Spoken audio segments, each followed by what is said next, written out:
강혜신의 오늘의 미국.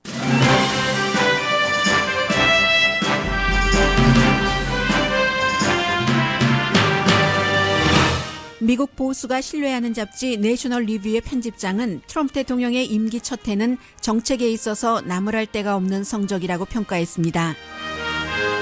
워싱턴 포스트 칼럼니스트는 트럼프의 첫 해는 각오했던 두려움보다 훨씬 심각하다고 평했습니다. 유타주에서 가장 큰 신문은 사설에서 오린 해치 7선 상원 의원을 최악의 유타인으로 선정하고 은퇴하라고 촉구했습니다. 하버드를 비롯한 주요 비즈니스 스쿨에서 미투 무브먼트, NFL 시위, 트럼프 행정부의 윤리 등을 정규 코스에 추가하고 있습니다. 자동차 판매를 뺀 할러데이 매출은 지난해에 비해 4.9%가 늘어났습니다. 미국에서는 이제 패스트푸드 점심 한 끼 값도 캐쉬를 전혀 받지 않는 업소가 생기기 시작했습니다. 중국이 미국 경제를 2032년에 완전히 누르고 한국은 2022년에 세계 경제 10위에 오르게 된다는 예측 나왔습니다. 인도의 성장 속도도 막지 못할 정도인데 모든 결과의 키워드는 인구 숫자입니다. 1800년대부터 백악관에서 피고 지고 또 피던 목련나무가 이번 주에 베어집니다. 여러분 안녕하십니까? 오늘의 미국 강예신입니다. 이제 크리스마스도 잘 지내셨고 이번 주가 오늘 화요일인데 수목금토 일까지가 마지막인가요? 1월 1일이 월요일이네요. 그래서 저희 라디오 서울 방송에서도 오늘 아침 뉴스 들으니까 정윤호 부장이 그 10대 그 세계 뉴스를 2017년에 일어났었던 일을 정리를 하던데 오늘 저는 두 개의 칼럼을 통해서 지금 미국에서 세계도 마찬가지고 가장 큰 변화가 트럼프 대통령의 임기 1년이었기 때문에 그 임기 1년을 평가하는 서로 전혀 다른 반대의 칼럼을 소개를 하면서 시작을 하겠습니다. 트럼프 대통령이요. 지금 이제 워싱턴으로 돌아왔겠죠. 365일 가운데 지내는 동안에 100일이 넘게, 왜냐하면 이제 취임을 1월 20일에 했고 아직 며칠이 남았으니까 계산이 345일이 되네요. 100일 조금 넘게 본인의 다른 곳에 있는 집, 별장, 골프장이 있는 뉴저지라든가 플로리다로 가서 100일 넘게 아무튼 백악관을 비웠습니다. 그래서 플로리다주로 가는 그 비행기 요금만 대통령이니까요. 전용기 600만 달러인데 여기에 시큐리티 가드 이런 것은 전혀 포함하지 않고요. 제가 이 말씀을 왜 드리냐 하면은 그런데도 불구하고 지금 돈을 굉장히 많이 쓰고 있는 거잖아요. 대통령 연봉 40몇만 달러는 받지 않는다고 해도 세금 감면안 때문에 엄청나게 최소한 1100만 달러에서 그 훨씬 이상을 매년 앞으로 혜택을 볼 수 있고 또 자녀들에게 주는 상속세 등등 굉장하잖아요. 그런데도 불구하고 트럼프 대통령에 대한 지지도가 너무나 굳건하기 때문에 도대체 왜 트럼프 대통령의 강력한 지지 기반은 흔들리지 않는 것인가. 더군다나 이제 대통령이 100일 넘게 백악관이 아닌 자신의 플로리다주 골프장이라든가 뉴저지 골프장이라든가 버지니아에도 가잖아요. 이렇게 갈 때는 당연히 그곳에서 어떤 때는 골프도 치고 골프 칠 때 혼자 치진 않죠. 사람들을 만나고 비즈니스가 연관될 수도 있다는 얘기입니다. 그래서 물론 고소한 그룹도 있어요. 그 고소한 그룹에 대해서 연방 판사가 증거 부족이다 하는 결론을 지난주에 내렸는데 과거에 조지 부시 대통령도 부잣집 아들이니까 본인의 목장에 텍사스 크로포드에 많이 갔잖아요. 그렇지만 그 목장은 옆방과 이런 곳이 다른 사람들에게 렌트를 해준다던가 골프장을 끼고 있어서 그 골프장에 멤버십 피를 올리고 많은 사람들이 대통령이 하는 곳에 한번 가봐야 되겠네 한다던가 사업과는 전혀 연관이 없는 자신의 별장인 목장에 갔습니다. 트럼프 대통령은 이게 어느 정도는 마이너스도 있을 수 있겠습니다만은 워싱턴에 있는 트럼프 호텔만 하더라도 얼마나 큰 수익을 지금 올리고 있어요. 그런데도 불구하고 왜 트럼프 대통령을 그렇게 좋아하는가? 크리스마스라는 가장 온유하고 또 평화로워야지만 될 것 같은 평화라는 것을 생각을 할 수밖에 없을 것 같은 그런 기간에도 트럼프 대통령이 그 누군가가 트윗한 것인데 보니까 그 트럼프 대통령의 신발 아래 밑창에 빨간색에 마치 그 피 튀기는 것과 같았습니다. 그런 그 블러디한 그런 그 부분에 CNN이라고 딱 찍혀 있는 신발창 아래예요. 그런 것을 리트윗을 했거든요.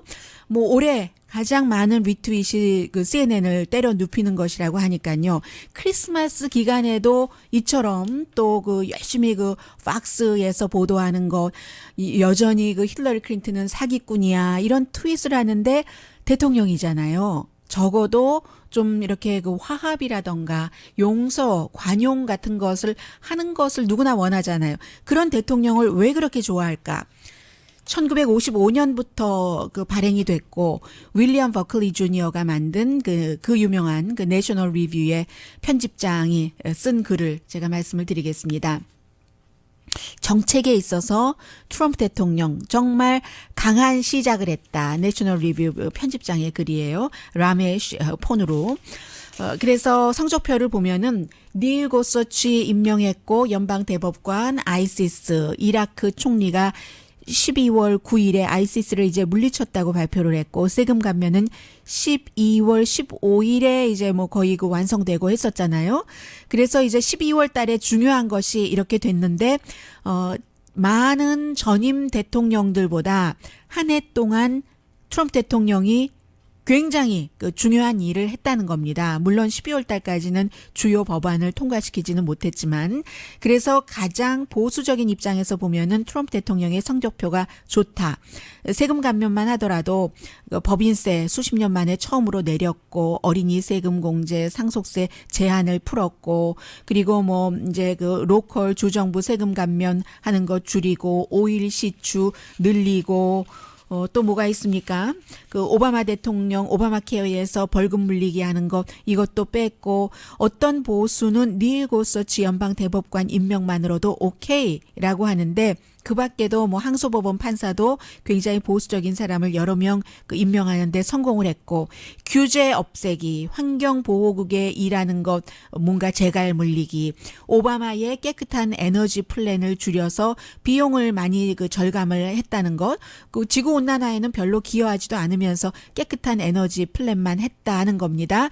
건강보험에서 피임약 커버리지도 없애버렸고 그리고 이제 그 베시 디보스라는 교육부 장관 을 통해서 오바마 시대의 여러 가지 그 교육 정책을 다 죽여버린 것 너무 잘했다는 겁니다.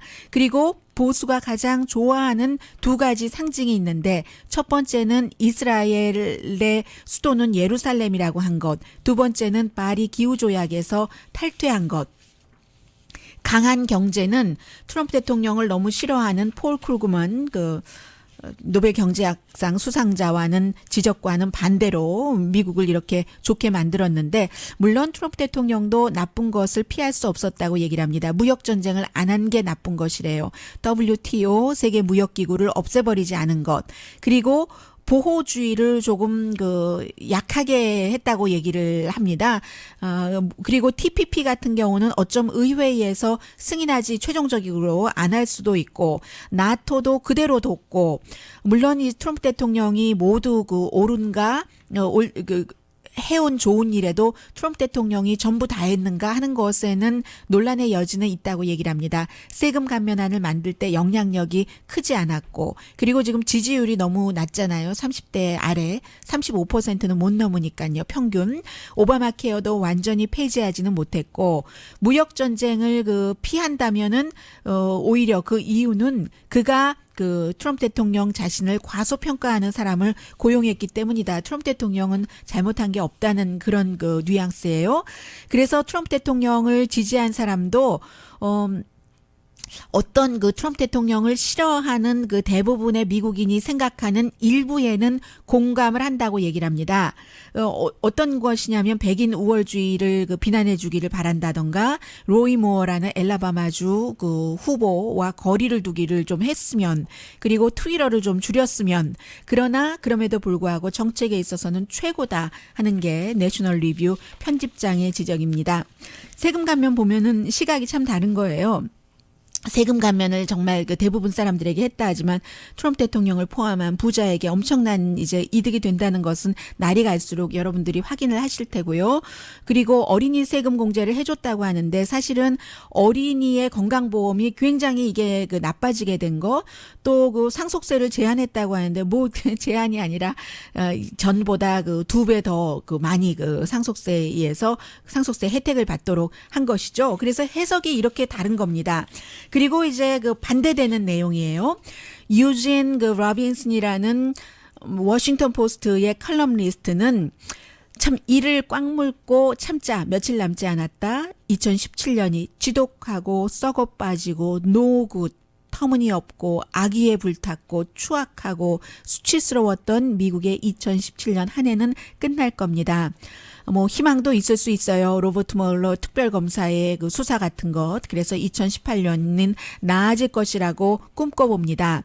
2016년에 트럼프 대통령이 당선되고 나서 그래도 우리가 생각이나 각오했던 것보다 나았으면 했는데 더 못했다는 게 그 유진 로빈슨 씨의 지적이고요. 뭐 진보적인 시각을 갖고 있는 컬럼리스트 맞습니다.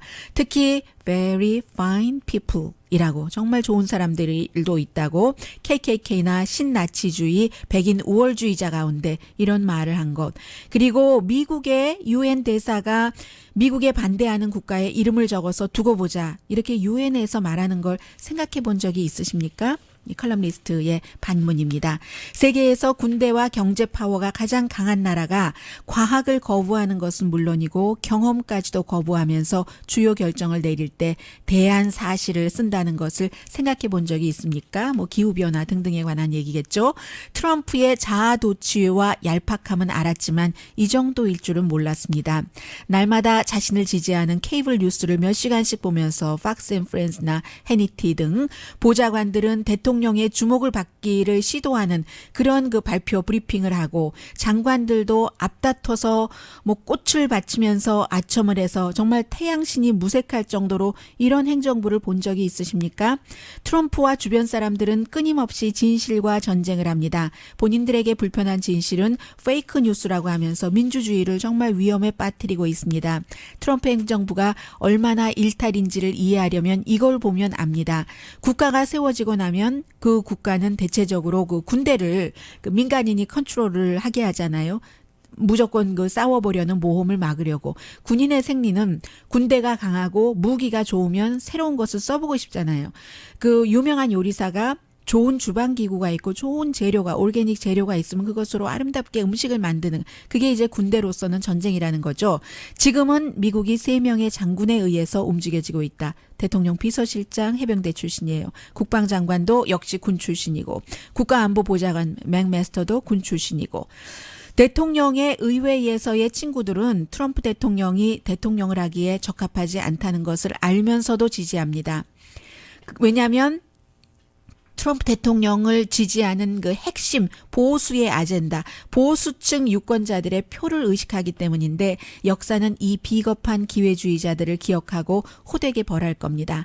트럼프 대통령의 친족주의, 이 정실 인사에 대해서는 아직 제가 말도 하지 않았습니다. 이 워싱턴 포스트 컬럼니스트 얘기예요. 딸과 사위, 저도 길게는 말씀 안 드리겠습니다. 그 일을 핸들할 이력도 없는데 이렇게 놓은 것은 관습에 어긋나는 것뿐만이 아니라 아주 나쁜 일입니다. 또 이제 우리는 그래서 2017년에 아주 심하게 디프레스가 됐지만 그렇다고 뭐 마비된 것은 아닙니다. 긍정적인 톤으로 가보죠. 트럼프 이제 그 취임 다음 날 워싱턴에서 위멘스 마치가 있었는데 남자들도 많이 참석을 했고 그때의 그 저항하려는 열정은 약해진 것 같지만 꼭 그렇지도 않습니다. 내실로 다져지는 것 같습니다. 11월 달에 버지니아에서 라이프 노뎀이 퍼플 스테이트에서 9포인트라는 큰 차이로 주지사가 됐습니다. 12월 12일에는 덕 존스가 로이 모어 대통령이 지지한 사람을 물리치고 이제 그 연방 상원 의원에 당선이 됐습니다. 두 개의 선거는 공화당 대 민주당의 선거가 아닙니다. 제정신이냐 제정신이 아니냐, 합리적이냐 아니면 혼돈이냐, 이게 트럼프 대통령에 관한 선거였고 트럼프 대통령이 졌습니다.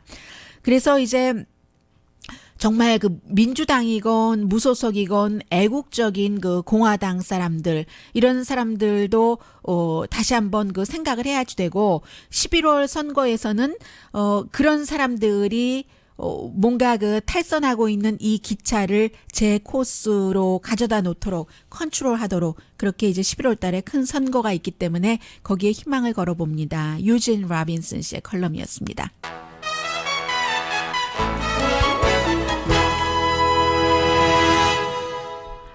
한 해가 긴 것 같기도 하지만 짧기도 하죠. 왜냐하면 너무나 그 새로운 것을 그 트럼프 대통령과 함께 경험을 했어야지 되기 때문에 2018년에는 2017년도에 그런가 아닌가 뭐 이래서 좋은 것도 있고 이거는 무조건 아니지라고 생각했었던 것들이 그래서 기반을 흔들기는 했네 라던가 아니면 그래도 이것은 너무한다던가 하는 그 판단력에 확신이 생길 수 있는 그런 기간이 될 것 같고 그런 기간이 된다는 것이 더군다나 선거가 11월 달에 있기 때문에요. 아직까지 좀 시간이 있으니까 트럼프 대통령을 지지하시는 분들도 그렇지 않으신 분들도 조금 그 여유를 가지고 2018년도에는 뭐가 좀 그 판단이 또렷해지는 시기가 될 것 같습니다.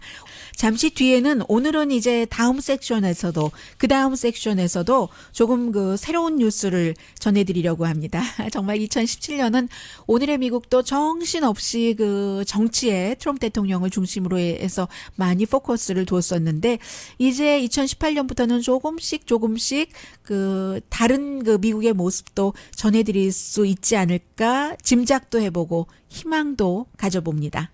라디오 서울 방송 오늘의 미국 듣고 계십니다. 네, 유타주가 뭐 산도 많고 해서 평균 수명이 굉장히 긴 줄 알았더니 그렇진 않은가 보네요. 유타에서 가장 많은 사람이 읽고 읽는 신문이 솔트레이크 트리뷴이잖아요.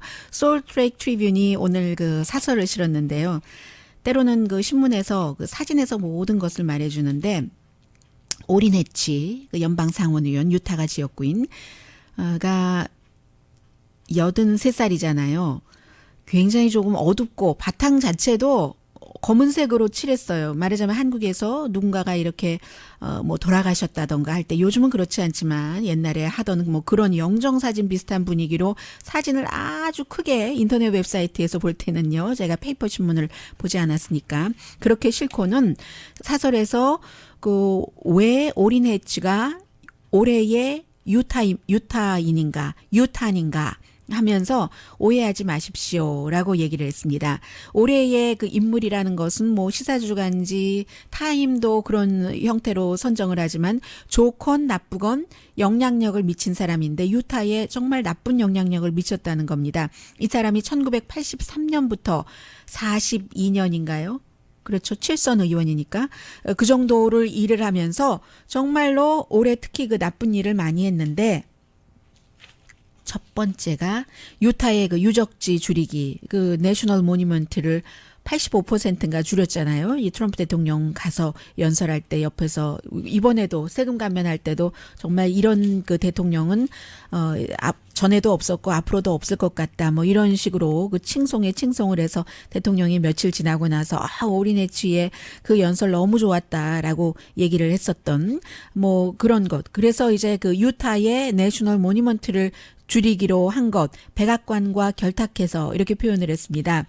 유타를 파괴한다는 얘기예요. 뭐 대신에 뭐 오일 시추라든가 이런 것은 좀 좋겠죠. 더군다나 이제 그곳에 그 네이티브 아메리칸들이 굉장히 오래 공을 들여서 유적지로 해놨는데 뭐 오바마가 마지막에 해놨고 트럼프 대통령이 이제 그것을 깨버렸습니다.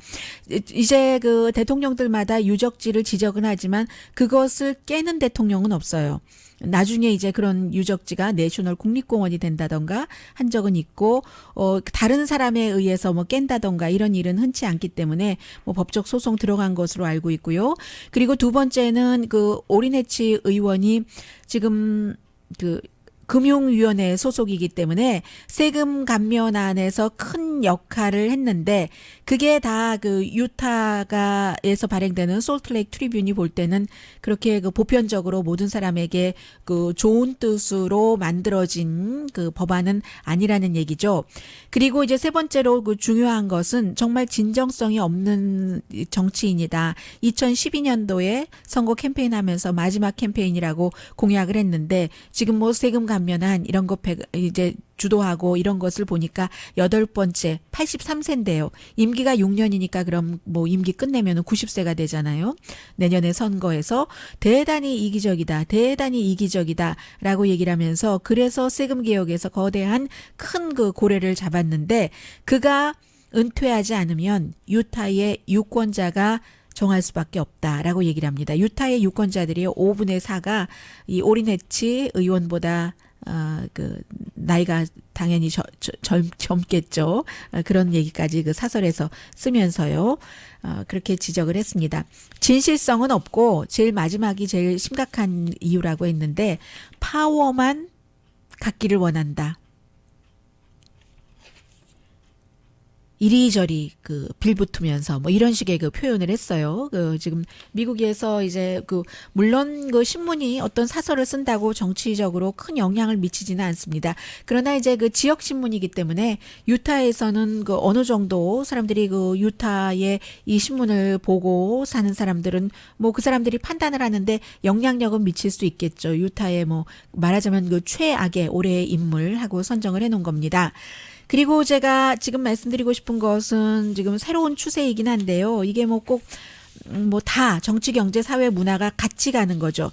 예전에는 이제 비즈니스 스쿨 하면은요. 지금 모든 거의 중요한 비즈니스 스쿨에서 다 새로운 방향으로 나가고 있는데 하버드, 스탠포드, 뭐 카네기 멜론, 뭐 조지타운, 컬럼비아, 다트머스, 뭐 반터빌트 뭐 이런 반터빌트 할 때마다 제가 생각나요. CNN에 앤더슨 쿠퍼가 나온 대학 맞죠?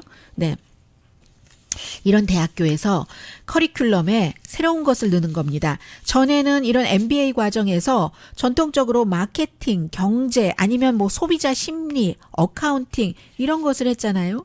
그런데 요즘은 탑 비즈니스 스쿨에서 커리큘럼에 아예 그 1학년 때 Me Too Movement 그리고 또 그 행정부에서의 윤리와 가치, 윤리와 리더십, NFL 시위대들 뭐 이런 것까지 그게 이제 표현의 자유도 되고 뭐 대통령은 애국심하고 연결시키지만 대학교에서 젊은 세대는 이제 20대 초반이잖아요.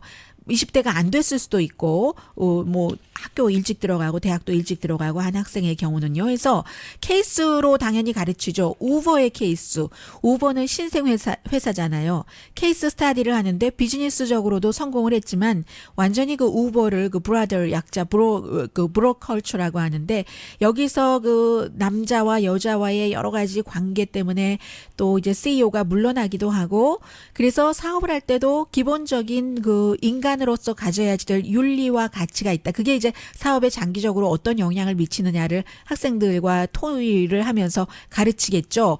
그래서 이제 팍스부터 시작을 했으니까요. 언론계에서는 빌 올라일리 케이스. 더군다나 이제 다른 언론사는 유명한 돈을 그 언론사에 많이 벌어주는 사람이 그 섹슈얼 하래스먼트라든가 이런 것에 혐의자가 되면은 바로 해고시켜버리거나 정직시키고 조사를 한다든가 하는데 팍스는 그런 것을 알면서도 이 사람을 계속 계약을 하고 하이어를 했었다는 거잖아요.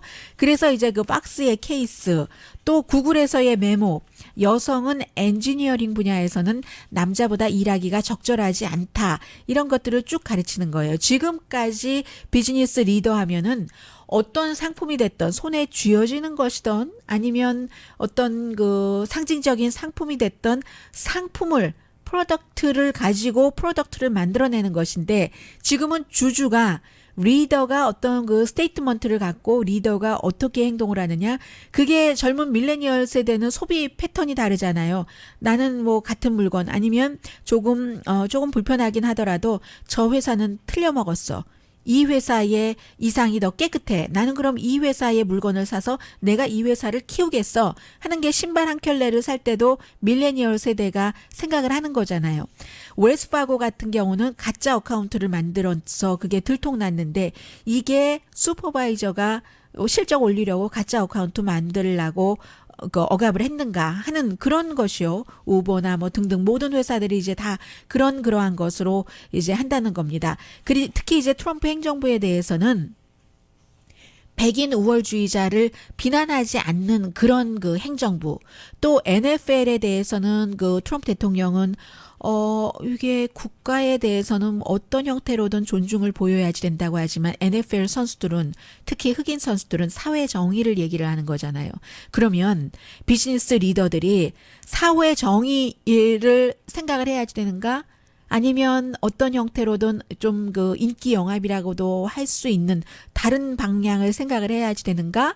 그래서 이제 뭐 행동 경제학이라고도 많이 부르고요. 심리학이 당연히 그 안에 들어갔고 처음에는 미투 무브먼트, 남자가 남자라는 이유만으로 특권을 누리는 또 그렇게 그 형성돼 왔던 비즈니스 업계의 케이스를 우버에서부터 공부하기 시작해서 지금 탑 비즈니스 스쿨의 MBA는 전부 제가 지금 말씀드렸던 이러한 것들이 제가 헤드라인 정도 말씀드린 것이거든요. 뉴욕타임스의 보도인데 이런 것이 이제 더 전에는 이제 심리까지 갔다면 몇 년 전까지 이제는 조금 더 사람들이 정치가 곧 생활이 되는 거예요. 트럼프 대통령 들어오고 나서 더 그렇게 되는 것 같아요. 미국은. 그런 것들을 학생들에게 많이 가르치고 있답니다. 잠시 뒤에는 또 다른 변하는 것. 이것은 저도 요즘에 어제 제가 이제 회사에서 방송을 하고 한번 좀 한가할 때 우리 코리아타운에서 가까운 히스패닉들이 많이 사는 동네를 걸어보자 해서 제가 알바라도 그 중심으로 다운타운 가기 전까지 7갓길, 6갓길을 걸어 다녔거든요. 그런데 이제 차를 파킹을 하고 걸어 나갈 때 이제 캐쉬가 차 안에 없는데 다른 한 가게를 가면서 캐쉬를 좀 찾아야지 되는가? 그 머신이 있었어요. 아주 작은 호텔이 있었는데 그 호텔 안에 그 ATM 머신이 있었거든요. 저도 그것을 생각을 했었는데 뭐 뉴욕에서는 캐쉬를 아예 안 받는다고 하니까요. 이것도 이제 새로운 추세인 거죠. 잠시 뒤에 전합니다.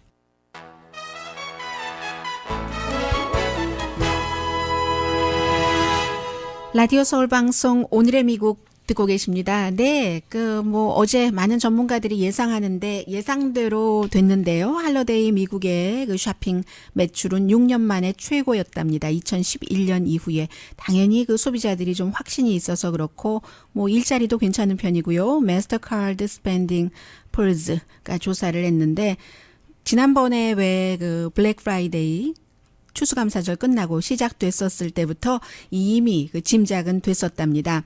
자동차 판매를 빼고는 11월 1일부터 크리스마스 이브까지 지난해에 비해서 4.9% 판매가 늘어났는데 지난해에는 또 그 한 해 전에 비해서 3.7%가 늘어났습니다. 온라인은요. 몇 배입니까? 이게 4.9%인데 18.1%니까 416, 4배 이상 그 오프라인보다 그 늘어난 폭이 큰 거죠.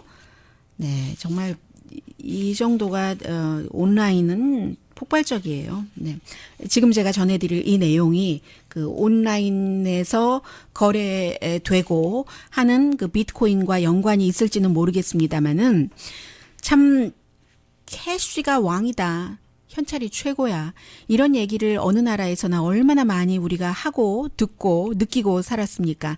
그런데 점점 그렇지 않게 되는 거예요. 예를 들어서 요즘에 그 뉴욕에서는 치킨 점심에 사고 뭐 현미 조금 옆에 놓고 또 무슨 뭐 고구마 뭐 한쪽 놓고 이렇게 되면 값이 얼마나 하겠어요. 그리고 $50를 딱 내면은 캐시 안 받습니다. 이렇게 얘기를 한대요. 그리고 $50를 낸 사람이 20살이에요. 젊은 사람인데도 깜짝 놀라는 거죠.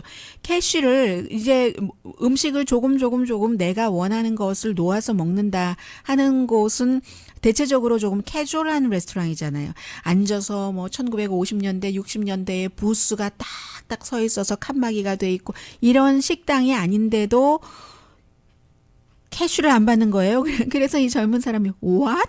이렇게 되는 거죠. 저희 크레딧 카드하고요. 그렇게만 아니면은 저희 그 식당에 그 폰 앱으로 하셔야지 되거든요. 그래서 결국은 캐시가 무용지물이 되는 새로운 시대입니다. 물론 이게 아주 흔한 일은 아니지만 그 뉴욕을 중심으로 맨하탄을 중심으로 캐시리스 비즈니스가 많다는 거예요. 전에는 뭐 캐시를 안 받는 게 아무튼 달라지는 거 여러분들 미국에 사시는 분들은 다 뭐 느끼실 거예요. 요즘에는 뭐 스타벅스 가서도 캐시 없이 딱 한 잔 사고도 당연히 그 스타벅스 그 앱으로 하는 그러신 분들이 많은데 저희 조카도 저는 이제 스타벅스 그 카드가 있으면 $25가 됐던 $30짜리가 됐던 그냥 쓰잖아요. 그것을 한번 여기 그 전화기에다가 앱을 받아서 그것을 입력을 시켜놓고 전화기로 쏙 보여주는 것보다 워낙에 뭐 스타벅스 커피가 지나니까 잔 가지 않을 뿐더러 뭐 그 제 돈 주고 사는 것도 아니고 친구가 주고 엄마가 주고 하면은 이제 그것을 쓰는 것이니까는 뭐 그냥 쓰잖아요. 근데 젊은 사람들은 그게 더 편한 거예요. 전화기에다가 한번 해놓고 싹 이렇게 쓰는 것이요. 그런 식으로 하니까 커피 한 잔 사고도 캐시를 쓸 일이 없는 것이고 그리고 나서 아직까지는 어떤 형태냐면요.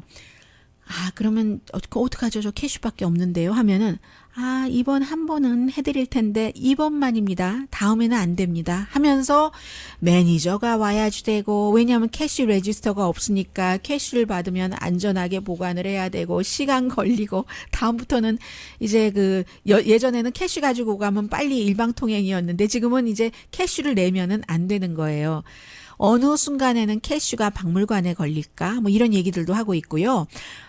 껌 하나 사고도 카드로 사는 카드가 없으면은 이제 크레딧 카드가 없으면 힘들어요. 어디 이제 자동차 주차하고 나올 때도 크레딧 카드로 다 주차 요금 내고 하기 때문에 좀 전에 말씀드린 사람이 20살이었는데 66세, 59세 이런 분들 오늘 그 뉴욕타임즈와 인터뷰한 거 보니까 일면에 실렸더군요. 도대체 너무 충격이라고 얘기하시는 분도 계시고 59세의 작가예요. 이분은 Jesus. 반응이 아주 간단해요. Jesus. 아니 이러고 어떻게 장사를 하지? 장사 잘 됩니다. 이렇게 얘기를 하는 거예요. 오히려 이제 그 사람들이 이제 세대가 바뀌니까는요. 그렇게 되는 거죠. 그리고 크레딧 카드 회사가 아주 그 커미션 같은 것을 주고 비자 카드 같은 경우도 어떤 가게에 $10,000 정도 이제 우리 비자 카드 많이 쓰게 어떻게 유도 좀 해보세요 하고 주고 하는데 그런 것을 freedom from carrying cash, 캐시 가지고 다니는 것에서부터의 자유라고 얘기할 수 있는 사람들이 이제 점점 늘어나는 거죠. 그래서 이제 아직은 말씀드린 대로 보편적이지는 않지만 점점 늘어나고 있어서 손님들이 와서 아니 어떻게 이럴 수가 있냐고 손님들은 그렇게 오랜 동안 살아왔으니까요. 캐시를 내면 왕대접을 받아왔으니까 어떻게 이럴 수가 있느냐고 하면은 그 종업원이 있잖아요. 제가 이 룰을 만든 건 아니거든요. 이렇게 손님과 종업원 간에 서로 그 미국식 표현으로 argue 한다고 할까요? 그런 것들이 조금 있는 거예요. 아이스크림을 사고 나서 카드를 내면은 죄송합니다. 이렇게 얘기하고 결국은 아이스크림 다 녹을 때까지 서로 문제가 해결되지 않아서 결국은 아이스크림 못 먹고 그림의 떡이죠. 보고만 나와왔던 그런 사람도 있는데 아날로그 세계가 더 나아. 디지털 세계보다 하면서 미쳤어. 이렇게 말하시는 분들도 계세요. 정말 that was crazy라고 얘기하는 마지막 뉴욕타임스가 얘기를 한 그런 것인데요. 이제 이렇게 되는 경우에 비트코인이라는 국가가 지정하는 것이 아니고 이 나라 저 나라도 상관없고 하는 비트코인뿐만이 아니라 여러 가지 비슷한 것들도 있는데 그런 시대가 오기는 오겠구나 하는 느낌은 좀 강하게 들죠. 캐시를 벌써부터 안 받는 회사들이 있다고 하니까요. 그런데 저는 어제는 저희 회사에서 조금 떨어진 곳이기는 하지만 한 10분쯤 자동차 타고 가나요? 그곳에 이제 다른 인종들이 많이 사는 정말로 숨을 크게 쉬면은 맡고 싶지 않은 냄새가 들어오는 그런 곳을 한번 제가 걸어봤어요. 걸었는데 걷다가 99센트 스토어에도 갔어요. 그 동네의 99센트 스토어는 어떨까? 부자 동네의 99센트 스토어보다 물건이 좀 달랐고요. 제가 많이 다니니까요. 99센트 스토어를. 그래서 저는 이제 그 일할 때 빨리 거의 암호 수준으로 컴퓨터보다 훨씬 빠릅니다. 롤러 펜 이런 것들을 이제 몇 개를 사고, 그리고 이제 그 냅킨이요, 1달러짜리를 한 봉지를 사고, 그리고 저는 캐시 냈어요. 20달러짜리를 냈는데 좀 미안한 거예요. 좀 더 많이 팔아주고 싶은 것. 왜냐하면 늘 그 다녀오던 99센트 스토어보다 좀 가난해 보여서. 이게 잘못이죠. 그 사람들이 얼마나 해피하게 사는데.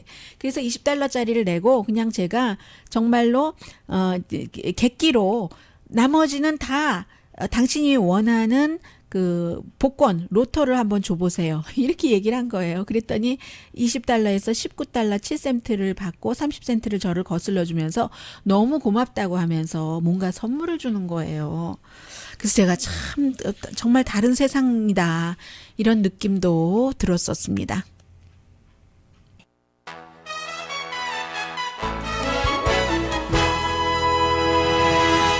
라디오 서울 방송 오늘의 미국 듣고 계십니다. 네, 뭐 중국 경제가 이미 미국 경제보다 커졌다는 얘기도 많이 들리고 있는데, 여러 가지 분야에서 확실하게 오늘 그 블룸버그 뉴스가 보도한 것을 보면은 영국 그 런던에 있는 그런 좀 신뢰받는 그런 기구에서 얘기를 한 거예요. Center for Economics and Business에서 CEBR로 약자로 불리고 있죠. 보면은 정확하게는 2032년이 되면 중국이 미국 경제보다 커지고, 더 주목될 곳은 그 인도의 경제 성장인데요. 인도가 2018년 내년에 그 경제 대국 넘버 5에 들어갑니다. 지금은 넘버 7이잖아요. 그리고 2027년이 되면은 독일보다도 앞서서 넘버 3가 되는 것이거든요. 그러면 이제 이미 프랑스, 영국을 2018년도 내년에 다 제친다는 얘기입니다. 지금 넘버 1, 2 쭉 불러드리면 미국, 중국, 일본, 독일, 프랑스, 영국, 인도, 브라질, 이태리, 캐나다, 사우스 코리아. 사우스 코리아가 12위인데, 사우스 코리아는 내년에도 12위, 2022년에 10위로 들어가고요. 2027년도에는 9위, 2032년도에는 8위가 됩니다.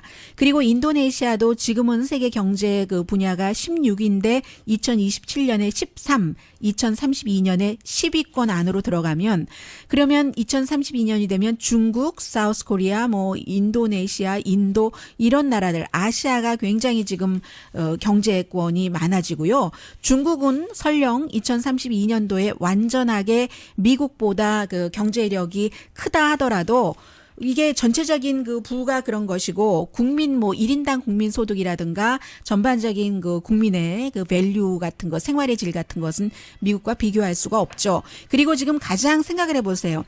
중국이 인구가 거의 14억이고 미국이 3억 2천이면 인구가 4배 많습니다. 인도가 이제 조금 있으면 중국보다 인구가 더 많아진다고 하잖아요. 결국은 인구 싸움이에요. 인구 숫자 싸움. 그에 비하면 인구 5천만 밖에 안 되는 북한 2,500만 빼놓고 한국이 이렇게 12위 한다는 것은, 인구가 더 많으면 어떤 형태로든 얼마나 더 좋아질까 하는 생각도 해봅니다.